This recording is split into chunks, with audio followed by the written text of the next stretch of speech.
Seja bem-vindo, seja bem-vinda a mais um Muito Além das Nuvens. E o papo hoje parece coisa de militar. Vamos falar sobre consciência situacional, um termo que eu aprendi lá com os militares, é verdade. Mas assim como a gestão das empresas, né, a administração pega muitos termos emprestados da estratégia militar, a própria estratégia já vem lá do lado militar, a tecnologia, a área de TI também se empresta. E a gente vai falar um pouquinho hoje aqui com o Marcelo, né, nosso arquiteto de soluções, sobre superfícies de ataque. Né? Então, antes de apresentar nosso convidado, quero trazer esses dois conceitos. Né? Qual a consciência situacional que a sua empresa tem no dia a dia, assim como os militares têm diante de um combate? O que está acontecendo? Qual a superfície de ataque do meu inimigo e qual a superfície que eu tenho para proteger a minha retaguarda, proteger os meus ativos contra ataques inimigos? E vamos falar de proteção de dados, vamos falar de ações maliciosas da internet. Mas antes de tudo, Marcelo, seja bem-vindo, que satisfação tê-lo aqui.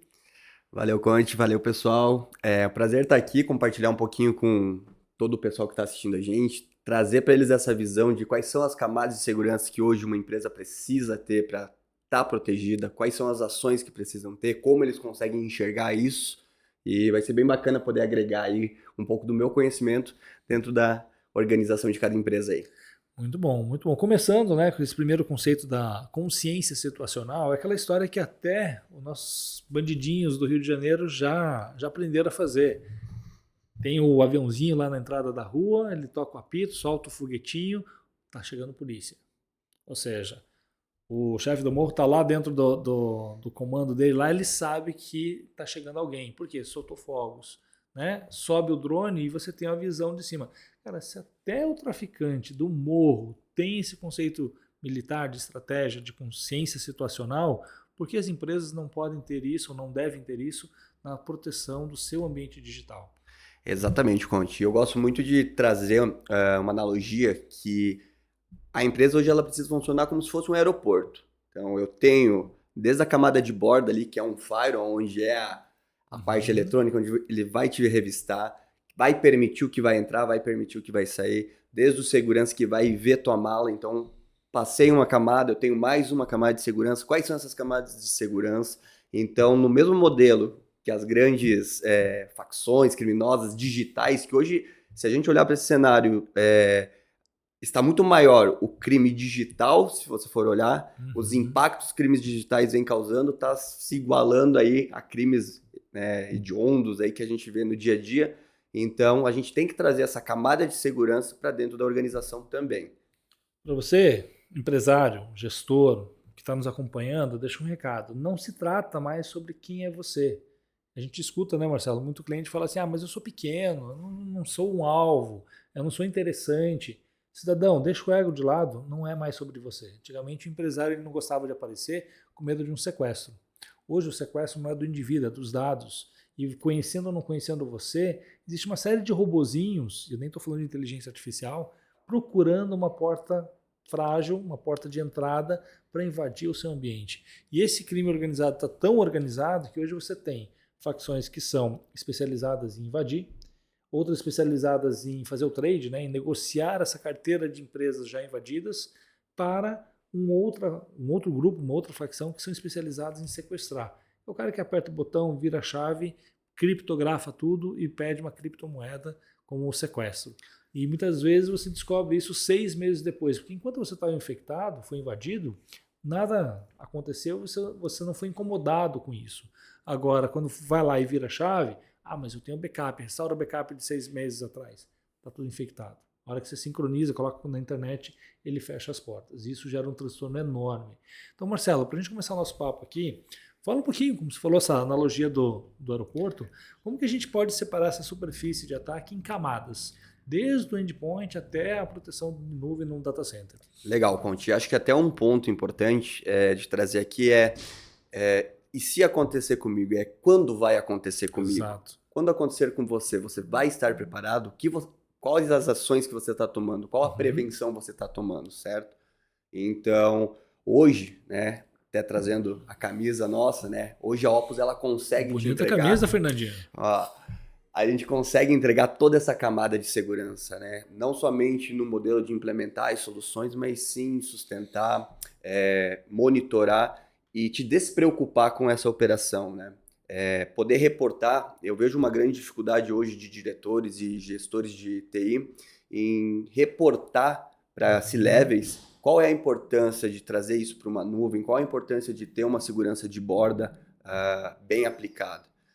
E sobre a analogia hoje do aeroporto é exatamente isso.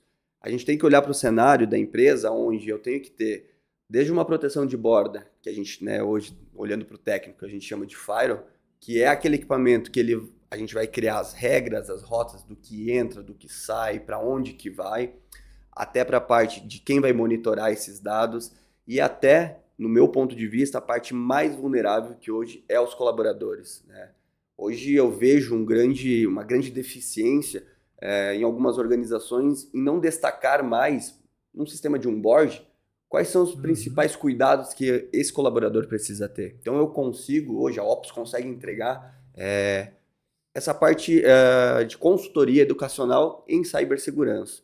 Eu tenho também soluções onde eu instalo um endpoint, eu vou monitorar, eu vou botar uma camada de segurança, uma tecnologia, mas a gente também precisa olhar para a parte, né, de educar o nosso colaborador do que ele está acessando, o que ele está navegando, aonde ele está clicando. Então, a analogia que eu olho hoje no aeroporto é exatamente essa. O firewall nada mais é do que um detector de metal, então eu permito entrar ou sair, né? Eu crio aquela regra, metais não podem entrar, então eu também dentro da minha organização vou criar isso. Eu vou ter o segurança após ali revisando tua mala, certo? Então o que eu tenho ali? Eu tenho o meu time de NOC, SOC, né? O time do suporte, no caso para algumas empresas, né? Fazendo aquela segunda verificação, certo? E o endpoint é uma camada que ele vai trazer também, olhando lá no ponto final, né? O que eu estou fazendo. Se passar alguma coisa de algum usuário, né, de algum passageiro específico, ele vai olhar aquele passageiro em específico, vai fazer uma análise do dispositivo ou do passageiro. Falando de ferramenta, onde é que entra aquele velho, bom e famoso antivírus? Ainda se usa isso? Legal. Sim, hoje somos, né, parceiros da Latam, né, da Acronis, somos temos uma parceria até com uma certificação bem alta, né, parceria Platinum, tá? E sim, a tecnologia do endpoint ainda está inclusa. E olhando para esse cenário onde eu vejo muitas ameaças, muitos ataques com tecnologia de ponta, com inteligência artificial, eu preciso procurar uma solução que também esteja alinhada com inteligência artificial, com tecnologia de ponta, e a Acronis hoje, que é a nossa solução, te entrega isso com o endpoint instalado na máquina do colaborador. Excelente, excelente. Mas, poxa, saiu do endpoint, né, do dispositivo, do velho notebook do colaborador que foi para casa e espetou um pendrive. Pode espetar o pendrive? É uma boa prática? Não é uma boa prática, mas a solução... Ainda se usa pendrive? É um grande ponto, Conte. Hoje em dia, né, eu vejo que cada vez está mais escasso isso, né? A tecnologia tem voltado muito para a questão de drives, né? O próprio OneDrive, drive do Google, né? Muito voltado à nuvem. Mas eu consigo sim te entregar uma solução onde você tem essa gestão de bloqueio, permissão, a nível de hardware mesmo. Então eu consigo bloquear o dispositivo do meu colaborador para que ele não plugue um pendrive, para que ele não copie e cole informações sensíveis, delicadas, para que ele não encaminhe para um determinado diretório, para um determinado e-mail. Então, uma tecnologia de ponta, eu consigo ter essa visão e eu consigo gerenciar criando as minhas camadas de segurança, né, para cada departamento, para um grupo específico, para um usuário específico. Legal, vamos abrir um parênteses aqui e fazer um alerta. Quero que você me ajude a explicar o porquê, tá? Pensa que você tá, vamos continuar no aeroporto. Eu gosto de aeroporto. O pão de queijo é caro, mas o ambiente é legal. Você encontra um pendrive novinho ali no chão. Olha ao redor, poxa, não tem por que devolver isso aqui, estou me direcionando para o embarque, vou levar comigo. Talvez na boa vontade de achar alguma foto de uma viagem e encontrar a pessoa para devolver, seja porque você viu com um pendrive ali num tamanho considerável, poxa, eu vou pegar para mim. Qual o problema, qual o risco de você pegar um pendrive desconhecido no chão do aeroporto e plugar na sua porta USB? Legal, vamos lá. Hoje existem vários malwares, vários ransomwares, né, que são vírus, né, intencionado a um malware, por exemplo, utilizar recurso computacional da tua máquina. Então você está trabalhando lá, você está querendo ver teu vídeo no YouTube, você está querendo mandar um e-mail, e aí você começa a ficar estressado que você está travando, não consegue executar, congela, reinicia 2, 3 vezes a máquina no dia. Mas esse vírus, muitas vezes, no plugar, ele já se implanta dentro do teu dispositivo, consumindo recurso computacional. Em casos que hoje a gente tem também no mercado, ele usa recurso computacional para fazer processo de mineração. Uhum. Então, ele E nem é para você, né? E nem é para você. É muito o cenário que você trouxe, que as organizações de criminosos digitais, elas estão muito específicas nisso. Eu tenho um robozinho que ele instala lá, vai ficar minerando, vai ficar pegando informação, para depois ir passando para frente, né, fazendo todo aquele ciclo. E com isso, então, no caso do ransomware também, aonde ele entra e aí ele já faz o processo de sequestrar, ele vai criptografar teus dados, você trabalha normal durante o dia, reiniciou a máquina, parece uma boa e velha mensagem lá feliz dizendo deposite um Bitcoin, me entrega tal informação, já estou com seus dados, e aí entra muito nesse ponto. O que você tem hoje de dados sensíveis dentro do teu equipamento, o que você está movimentando. Então tem que tomar muito cuidado, na verdade passar longe. Né? Aquele velho ditado que a nossa mãe dizia lá atrás, né? Não converse com estranhos e não aceite doce de estranhos. O pendrive no chão do aeroporto é um doce que você não deve aceitar. Lembre-se disso. Exatamente. Marcelo, vou te colocar em cima do muro agora para ver para que lado você desce, tá? Só faz backup quem não se garante no soco? Ou se você tem um backup, você não tem nenhum? Vamos lá, sempre faz backup, tá? E sempre precisa ter um backup de confiança, tá? Então, é melhor você ter um backup seguro e com inteligências que possam identificar se ele está íntegro. Esse ponto, hoje tem muitas tecnologias, muitas organizações que ainda não querem entrar num modelo de atualização. O cara que... Eu vejo muito ainda o cenário com pendrives, disco rígido. Fita. Que a TI diz pro pessoal do tipo, conecta lá, final do dia, 18 horas, ele vai fazer o backup, chega na manhã seguinte e você tira. E isso vai se tornando repetitivo, entra naquela rotina, e aí quando você vê aquele HD, aquele pendrive, nunca mais é nem desconectado da máquina, né? Então, ter uma tecnologia, e novamente trazendo, né, nós temos essa tecnologia a oferecer, que faça a análise do teu backup, veja a integridade, te entregue uma segurança baseada em relatórios, normativas, é o cenário perfeito para qualquer tipo de organização e qualquer tipo de usuário. Então, procurar sempre uma solução que te entregue a melhor qualidade de integridade e análise de dados ali do teu backup. Legal. Conta para quem está nos acompanhando a nossa política padrão, embora a gente tenha flexibilidade para ajustar isso à demanda, à necessidade de cada cliente, mas qual é a nossa rotina de backup? Como que a gente faz essa construção para não ter apenas uma cópia, né, um backup, mas ter um plano e uma rotina continuada de backup que garanta essa continuidade? Legal. Hoje, a solução que a gente utiliza, na verdade, ela é bem personalizada e a gente, olhando para a tua operação, olhando para o seu negócio, eu te entrego ela conforme a tua demanda. Mas a gente utiliza boas práticas de mercado, até por sermos, né, auditados pelas normativas ISO. Então a gente trabalha num modelo onde eu te entrego, pelo menos não, eu te entrego um backup completo, a versão completa da tua estrutura. Aquele arranque, aquele inicial, exato, na cópia geral. Completa. Exato, aquele backup maior, né, queira ou não, mais robusto. Então, um backup desses é executado uma vez por mês, certo? Ficando armazenado por 12 meses. Eu rodo um backup diferencial a cada 5 semanas. E um backup incremental diário, ficando salvo, né, por 7 dias. Então, fui criptografado hoje, detectei essa informação, eu consigo recuperar daqui a 7 dias, detectei esse ataque, esse malware, esse ransomware num prazo maior, eu posso buscar no meu backup dos meus últimos dias, ou 30 dias, ou do meu diferencial que foi feito dentro de 5 semanas. Então, eu te entrego várias camadas de recuperação. Mas o mais importante também é que eu tenho uma inteligência artificial que ela não deixa, ela faz o backup, mas ela não deixa que esse backup suba para dentro da nossa estrutura caso ele esteja infectado. Né? Então eu consigo ter uma camada a mais de segurança para te entregar sempre ele no modelo íntegro. Né? E não acontece aquilo que eu comentei, de muitas vezes a empresa até tem uma rotina de backup, só que ela está fazendo backup do dado já infectado, e quando ela precisa do backup, ou o arquivo está corrompido, tem 10K. Exato. Né? Ou ele está completo, ele está íntegro lá, mas ele está infectado e não vai resolver a situação de você reestruturar o que você tinha antes da invasão. Né?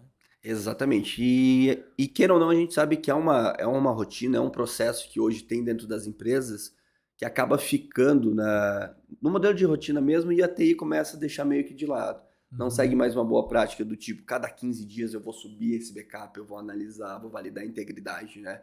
Porque é um processo que demanda tempo, porque eu tenho que ter uma estrutura que comporte isso, né? Então eu vou subir a estrutura de um servidor de banco de dados, que queira ou não, hoje no meu ponto de vista, é o principal server de uma organização.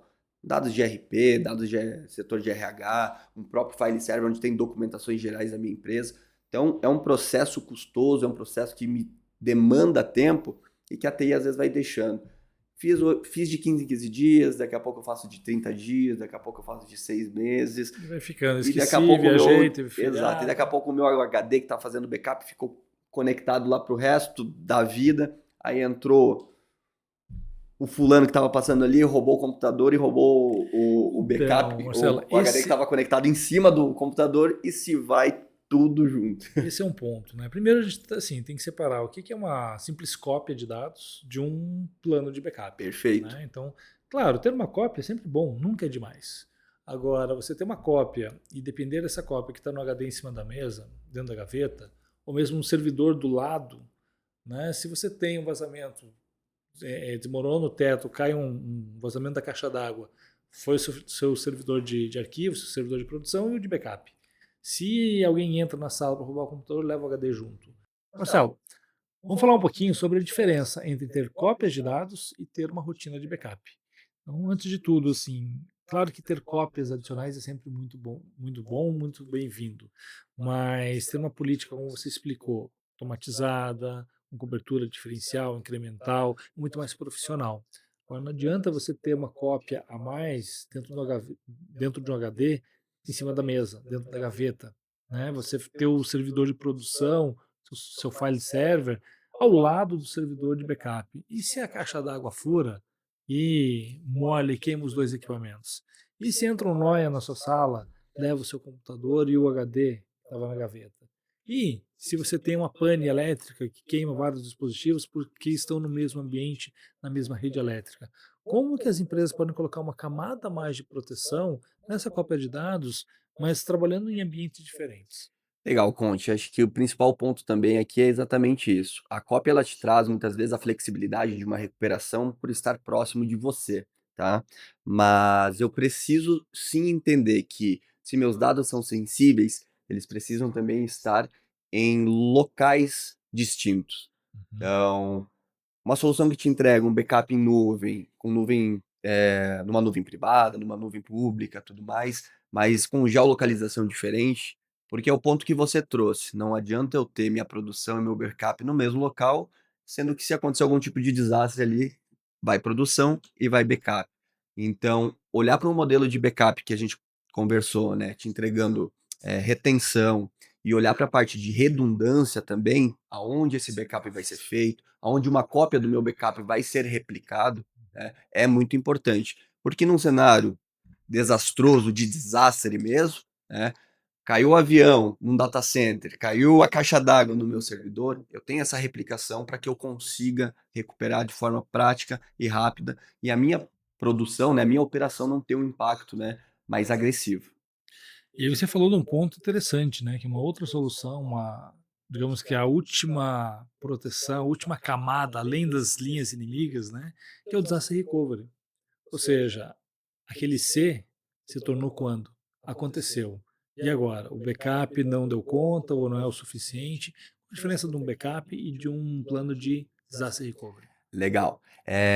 Hoje o backup, basicamente, eu trabalho rodando uma rotina de agendamentos, onde eu vou fazer o modelo de backup ali que for necessário para a tua organização. Então ele vai rodar num determinado horário, ele vai fazendo um modelo incremental, um modelo diferencial, e eu tenho um processo num cenário de desastre, aonde eu vou precisar ter toda uma estrutura para pegar aquele ponto de backup, fazer a recuperação, ou subir para uma nuvem, contratar um serviço. A diferença é exatamente que quando eu te entrego um DR, né, o Disaster Recovery, eu tenho tanto a tua estrutura computacional, configuração do teu servidor de banco de dados, né, processamento, memória e disco, em tempo real, fazendo ali uma cópia. Não em tempo real, mas é sim configurado, né? O RPO que a gente chama, né? Uhum. O tempo máximo de perda de dados que eu posso ter na minha organização. Uma vez que eu tenho isso configurado, em qualquer cenário de desastre, como eu tenho já toda a parte computacional, todos os recovery points configurados no modelo do meu RPO, eu posso fazer de forma automatizada. Se o meu cenário de produção parar de responder, pegou fogo, caiu água, um caso que eu posso até trazer como exemplo aqui, nós temos, né, um cliente no Rio Grande do Sul, e na época das enchentes ali foi Uhum. exatamente um desastre, né, natural, aonde, ao acontecer isso, por nós termos a replicação computacional, por ter toda a estrutura rodando no modelo de DR, a nosso ambiente ele faz o failover automático, e a produção dele, através de comunicações que a gente fecha, a gente também olha para o cenário que melhor vai responder para o cliente. A produção dele, às vezes, ali, que iria ficar uma semana, no caso do Rio Grande do Sul, ficou meses, né, fora, em questões de 15 minutos, uma hora, isso vai ser muito relativo ao tamanho dessa estrutura, mas eu também posso determinar me fugiu a palavra, determinar a urgência dessas máquinas para que elas vão subindo e disponibilize essa estrutura e a tua operação tem um impacto muito menor na perda de dados e na questão de operação mesmo. Muitas vezes a gente está falando de ambientes muito robustos e, Exato. obviamente, né, é uma questão física e lógica de tempo para reestruturar tudo. Mas a partir do momento que você tem o entendimento do que é crítico, qual é o primeiro serviço que tem que funcionar, esse ele ganha prioridade. Em paralelo, depois vai subindo o restante do ambiente. Mas é aquela velha máxima que eu falo assim: a transportadora precisa emitir nota para o caminhão sair do pátio. A indústria precisa do RP lá no almoxerifado funcionando para poder alimentar a linha de produção. E o varejo, o velho bom varejo, ele precisa do caixa funcionando, porque senão a fila e o cliente vai dar problema, vai dar BO, o cliente vai reclamar, e a gente como consumidor, a gente percebe muito bem isso, né? Então, todo esse trabalho, todas essas ferramentas, toda essa gestão, visa no fim o quê? A continuidade do seu negócio, menos incidentes, menos parada, para que você possa ter uma operação fluida e lá no final da ponta, o teu consumidor final ele possa ter mais conveniência, mais fluidez no processo e mitigar, né, problemas que venham acontecendo no meio do caminho. E onde é que entra a nuvem nisso tudo? Dá para fazer tudo isso no offline ou a nuvem pode ser aqui o nosso foguetinho que leva as empresas para muito além das nuvens? Legal. Exatamente entra muito na questão do plano e na camada a mais de segurança a oferecer para o meu cliente, a redundância, né. Então, eu posso ter isso no offline, eu posso ter isso dentro da minha organização, eu posso ter isso em diversos locais físicos. Mas quando eu tenho uma operação em nuvem, que a Opus hoje oferece para você cliente, eu me despreocupo em ter custos com equipamento, eu me despreocupo em ter um time qualificado para sustentar isso. E a minha, e a nossa organização, na verdade, ela entra exatamente com isso. Oferecer toda essa parte computacional, hospedar todas as soluções que você tem hoje dentro da empresa, com redundância, segurança, alta performance, e te despreocupar com a solução, com essa operação. Então a nuvem ela entra exatamente nisso. Eu tenho um ponto mais de segurança e com todas as camadas de seguranças necessárias que hoje uma empresa precisa para funcionar de forma correta, dentro das normativas e com segurança. E dá o recado, aquele empresário, assim como o Claudino, né, clássico, que vem lá no tempo jurássico, que ainda gosta de ter o ativo sobre o seu olhar, gosta de fazer o CAPEX, de investir em equipamento, aumentar seu patrimônio, porque ele não confia em ter os dados, em ter seu ambiente fora da empresa. Isso é um risco? Ou ainda é um estigma que a gente pode deixar de lado e, assim como os dinossauros, vai morrer com o tempo? Eu acredito que já esteja morrendo com o tempo. Eu sou muito a favor das organizações hoje que estão migrando para a nuvem, porque ela te traz uma despreocupação. A maioria das empresas hoje fica muito vinculada a isso, ao investimento feito inicialmente, que é um investimento alto, e do tipo, o que eu vou fazer com isso agora? Mas para daqui 3, 4 anos, ou até mesmo uma empresa que se segue nesse modelo, fala com o analista, fala com o TI mais antigo, leva o CEO, leva os C-levels lá na salinha que está lá no Uhum. fundo, com uma pilha de desktop, uma pilha de notebook, uma pilha de equipamentos, E é exatamente isso que vai acontecer. Daqui 1, 2, 3 anos, ou quando gerar algum tipo de problema, vai estar lá juntando poeira, vai estar lá acumulando. E a nuvem, ela vem com esse intuito, gerar despreocupação com todo esse ponto. Então, entregar para o C-level exatamente o que ele, a segurança do que ele tem hoje dentro da empresa, ele vai encontrar dentro da nuvem com a Opus, por exemplo, por ter todas as questões das normativas, acredito que ajude bastante, principalmente os diretores e gerentes de TI, a argumentar e trazer valor para o negócio. Uma grande vantagem de você trabalhar com uma nuvem privada é que, além do ambiente computacional, do recurso, né, que o gestor de TI está acostumado a consumir, a comprar, ele ganha também uma gestão compartilhada. Então, ele ganha um pequeno exército, né, do nosso time trabalhando em conjunto com o time de TI da empresa para poder ter mais observabilidade, mais segurança, mais gestão, mais controle no que está acontecendo, que muitas vezes a empresa tem maturidade, tem orçamento, mas falta braço. E por priorização, algumas, como você falou, a questão do backup, puxa, hoje não deu para fazer. Né? Não é porque ninguém valoriza isso, mas é que na correria do dia ficou no final da lista e ficou de fora.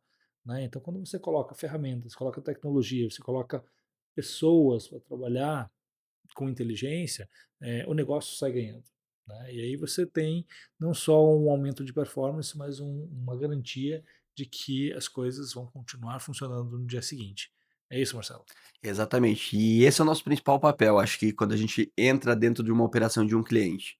É se especializar no negócio, não somente te entregar recurso computacional, é um grande diferencial das grandes techs. Hoje, olhando para recurso, tecnologias, a gente vê aí no mercado Azure, AWS, Google, Oracle, ah, líderes em tecnologia. Uhum. Mas o que que eles te entregam? Quais são os serviços pertinentes? Então, muitas vezes eu tenho toda essa tecnologia, mas por trás eu tenho que fazer N contratações de mão de obra, especialistas, outras soluções como backup, firewall. E a Opus ela te entrega e olha para o seu negócio exatamente como te entregar uma extensão da sua operação. Então você pode contar com o time de NOC, então onde eles vão estar monitorando 24/7, vão estar trabalhando na prevenção dos incidentes, um time de SOC, então que é o time de segurança, onde eles vão olhar para as boas práticas de aplicação de segurança, para as boas práticas de possíveis ataques, te despreocupar. E aí, muitas vezes, algumas organizações nos perguntam: mas e aí, eu perco? Vocês vão ser dono? Não, a ideia da Opus é exatamente eu ser esse braço a mais para vocês. Vocês sempre vão ser o proprietário, é um ambiente dedicado, vocês sempre vão ser o admin desse ambiente, mas o meu intuito, uma vez que eu te entrego o serviço e hospedo para você, é te despreocupar com essa operação e aí sim, né, gerando tempo para você dedicar aí dentro da tua organização aí para o teu analista, para o teu gerente, para projetos mais específicos. Muito bom, muito bom. Estamos chegando ao fim de mais um episódio, mais um Muito Além das Nuvens. Queria que você deixasse uma mensagem final, seu recado, seus contatos, como que as pessoas podem chegar até você e tirar dúvidas sobre como colocar uma pequena peça de toda essa coleção que você trouxe para a gente aqui. Legal. Caso qualquer pessoa queira conhecer um pouco mais o OpsTech, queira conhecer sobre tecnologia, debater sobre projetos de tecnologia, implementação, pode me encontrar no LinkedIn como Marcelo Pinzon. E você que procura performance, sustentação, implementação e todo um ambiente onde estejam dentro das normativas, pode procurar nós da OpsTech, como o Conte diz, clica no sininho, clica no link aqui abaixo. De alguma forma vocês vão encontrar algum canal de comunicação. Pode procurar nas redes sociais aí que a gente está pronto para atender vocês. Muito bom. Segue a Opus nos nossos canais, né? Nosso site opustech.com.br, estamos no LinkedIn também, no Instagram como Opustech Oficial. Segue a gente, acompanha aqui no YouTube, no Spotify, para você que está no meio da madrugada, está na academia, está de noite, está de dia, está no trânsito, está nos acompanhando. Sabe, Marcelo, eu gosto de ouvir muito podcast lavando louça. Quem sabe você que está nos acompanhando também não está aí na função de casa, lavando louça e aprendendo um pouquinho mais sobre tudo isso. Vem com a gente, segue. Se gostou, além do sininho, compartilha. Chama mais gente. Traz, compartilha a gente para o seu ciclo de amizade e a gente vai criando uma comunidade maior, né? Nosso papel é trazer as empresas para a nuvem, para que elas possam ir. Muito além das nuvens. Vem com a gente. Aquele abraço.